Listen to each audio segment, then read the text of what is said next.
Yeah, Netflix cancelled a lot of good animated shows, but look at the bright side. They made more animated show for cancelling it again. Well, I don't say anything, right? Netflix animated show is most likely, meh. It's like if they made on live action, it will be better and nice. I'm not talking about BoJack Horseman, but Paradise PD would be cool in this scenario. But Netflix gives them less money and expect more big amount of money, and when they don't make that big money, they should just die middle of the biggest cliffhanger. HBO, or nowadays it's called Max? I can't follow what they change their name anymore. Suddenly they make a decision and harvest a lot of cartoons in literally one day. It really felt like Thanos' blip just happened to cartoons. A lot of cartoons like Infinity Train, Close Enough and Uncle Grandpa were cancelled with no warning, and it's kinda sad. And even sadder, Netflix used this method too. Like if they don't like the income of the show, they just cancelled it. Is the show we speak of was bad? No. Inside Job was the greatest Netflix animated show and they cancelled it. And this show income is not really bad at all. Anyway, I think I lost my point. This video is about new Netflix shows. If you subscribe to my channel and liked the video, let's start.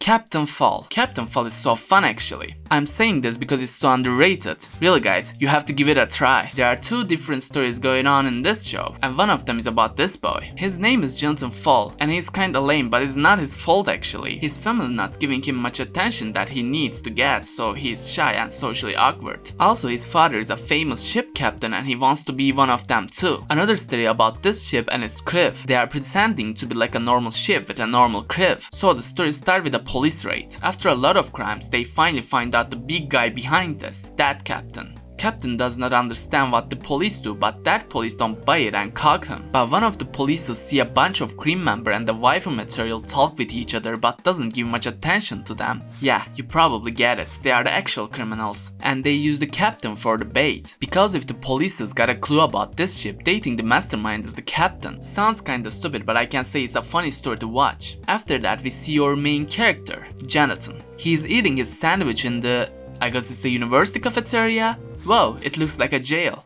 Jonathan sees the news about what happened, and while he looks into it, a bunch of guys came and split their drink on Jonathan's clothes. Which year is this? 2K? Anyway, he learns the exam results just announced and he looks to them. Like one of those stories, the nerd guy who's actually really smart one gets bullied, right? Well, in this story, Jonathan is worse than the worst. He has no ability, he's not smart, and he is not very social, so he tries to get help with some place he just found on this poster and he go there. But a woman who worked there just said it's really hard to find a job for someone like you, so he has no choice but to do a job in the park lake. When he back to his job, he wants to join a party which is his brother's birthday party, but her mother don't think the same thing with Jonathan, so she locked him up in the treehouse. Well, that's cruel and hard for a really silly man. On the other hand, the crew member got a new job from their real big mastermind, and it's to find a real bad captain for their ship. Like I don't know why, but they need the literally baddest captain on the world. Anyway, they go to the place that Johnson gets, and the waifu material wants to find a captain for their ship, but she wants the baddest one they have. So that woman has no choice but to recommend Jonathan, because in the morning he lost his job because of his brother. So she gets so happy and wants to share this online and take a picture of her. Lisa does not want to leave any clue on her back, so she kills her. Well, technically she killed everyone in the building, but I really have no guts to add this on this video because of YouTube. Anyway, so Johnson being a real captain, but inside the ship there are illegal things going on, and that's it. That's the Captain Fall. I actually like the story. It's cool and makes you see what's going to happen in other episodes. Art style is cool. For season 1 I can see it feels a little bit off, but in other season they probably make more good. Also, Lisa won the best Netflix waifu for this year.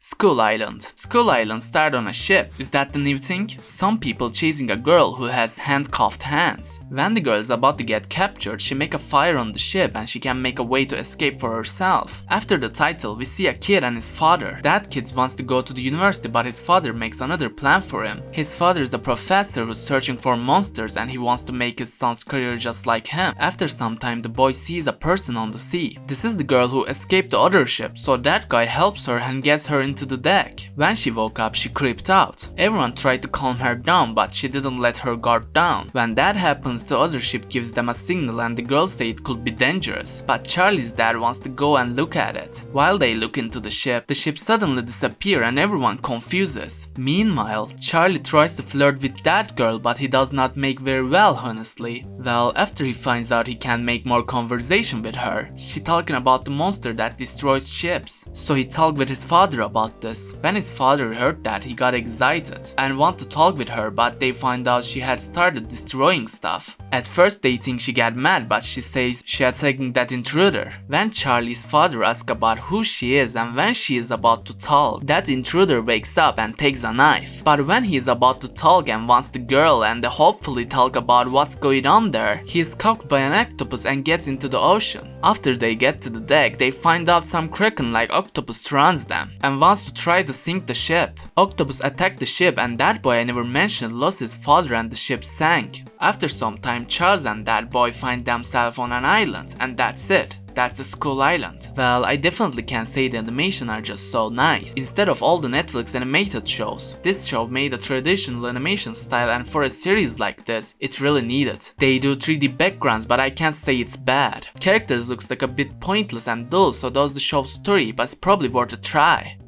Mulligan. Mulligan is the weirdest show on this list probably. Not because it's about bug aliens and apocalypse or something, it's because of the story. The story starts with an alien invasion. All the world is destroyed like in seconds, and our main character Mulligan shows up and saves the world with only one bomb in the 3 minutes. It's going to be fun. Actually they want these scenes like it's some B-action movie style, like he saved the world and gets dated with the woman he loves, and in the final he become a president. Normally the movie ends here, right? But that's the beginning of the show and I like the idea, really. Mulligan after some days find out he really doesn't understand how he can be a president. Because he's a president because of a lucky throw. So every citizen, like 10 people or something, hates the new president. And he wants to do a new alien invasion. It's really your best plan? Mulligan is definitely one of the weakest shows in the video, but if you like comedy and after apocalypse, this is a great show to combine those. Characters are okay too, I guess. Mulligan, also the main character of the show, is like a basically character from the Michael Bay's movie. Also the main woman character too, but I like the bug alien. He's really tired of those things, and when he finds to be alone, our guys always came and talk to him. Also last thing, I don't know why, but the animation really reminds me to Simpsons so much. Huh, weird. Let's continue. Agent Elvis. Well, I know I gave the best animation award to Skull Island, but it's not for art style, right? Because this show art style just so, oh my god! Anyway, the story is about this old school musician, Elvis. One day Elvis came back from his job and gets in a car who is a monkey in it. When he's about to back to his house, they find out that the car driver is an assassin and tries to kill them. Elvis shows his super agent skill and stops the guy. When Elvis interrogation him, he doesn't say anything about who sent him, so the monkey shoots him. Thank you, monkey, you really help. Well, he got more assassin to deal and some girl helped Elvis and told him he was on the kill list. When they meet at the restaurant, she asks him if he knows someone named Charlie, so they team up and find this guy. Let's stop here, because I don't want you to guys get so many spoilers about this show, because it's so awesome and I want to make you experience it all yourselves. The characters are neat and the lines are cheesy agent movie lines, but it's definitely a choice because it's so cheesy, feels like it was made on purpose. And believe me, if you guys keep watching the show, it's get crazier every episode. Well, I hope you guys liked the video and find something to watch. If you guys have a recommendation, please let me know in the comments. Don't forget to subscribe to my channel and like the video. See you next time.